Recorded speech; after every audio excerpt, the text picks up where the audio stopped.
हाय, आज की इस वीडियो में हम बात करेंगे एसीएल सर्जरी के बाद फुल नी हाइपर एक्सटेंशन क्यों ज़रूरी है और अगर आपका फुल नी हाइपर एक्सटेंशन नहीं हो रहा है तो उसकी वजह से क्या क्या दिक्कतें आ सकती हैं। और फुल नी हाइपर एक्सटेंशन को कंप्लीट करने के लिए यानी कि अगर आपको एक्सटेंशन लेग आ रहा है तो उसको करेक्ट करने के लिए आप कौन सी 3 बेस्ट एक्सरसाइजेस कंटिन्यू कर सकते हैं। तो एसीएल सर्जरी के बाद अगर आपको एक्सटेंशन लेग की दिक्कत आ रही है तो ये कई कारणों की वजह से हो सकता है। कई बार आपकी क्वाड्रिसेप्स की वीकनेस या हैमस्ट्रिंग के टाइटनेस की वजह से एक्सटेंशन लेग आ सकता है। यानी कि एक्सटेंशन लेग होता क्या है, यानी कि आपका जो पैर है वो पूरी तरीके से सीधा नहीं हो पा रहा है। कई बार पेशेंट्स नी बेंडिंग पर ज़्यादा फोकस करते हैं और नी के स्ट्रेटनिंग पर, यानी कि आपका पैर पूरी तरीके से सीधा नहीं हो पाता है और एक्सटेंशन लेग डेवलप हो जाता है। तो पेशेंट एक्सटेंशन को करेक्ट करने पर फोकस ज़्यादा नहीं कर पाते हैं, इस वजह से भी हो सकता है। पोस्टीरियर कैप्सूल के टाइटनेस की वजह से भी हो सकता है, या इनिशियल पीरियड में सर्जरी के बाद काफ़ी पेन स्वेलिंग होने की वजह से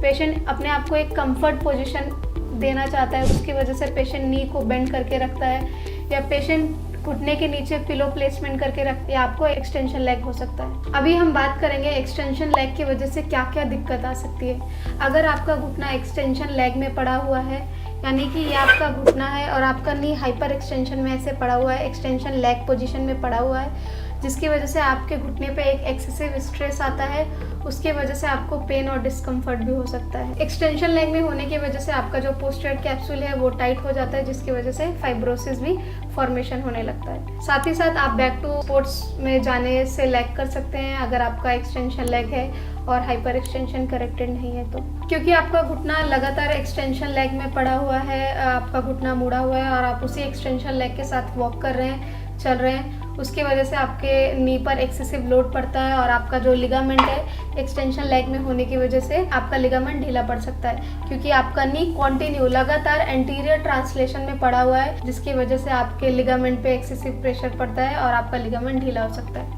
first exercise with TheraBand, lightest resistance का थेराबैंड लेना है। ठीक है, घुटने को नीचे दबाइए, पैर को पूरा सीधा करना है, घुटने को नीचे दबा के पंजे को ऐसे खींचना है, होल्ड करना है for 10 count, 10 to 20 seconds hold करना है and then relax. 5 repetition 2 hourly, हर 2 घंटे में। Second exercise is heel props, जो आपका सीधा लेट के एड़ी के नीचे आपको बॉल्स्टर और पिलो प्लेस करना है। 3 to 4 kg weight just above knee and just below knee रखना है। 5 मिनट के लिए उस पोजीशन में रहना है और उसको भी 2 आवर्ली करना है। So hold that position for 5 minute after every 2 hours. And the third exercise is prone leg hang.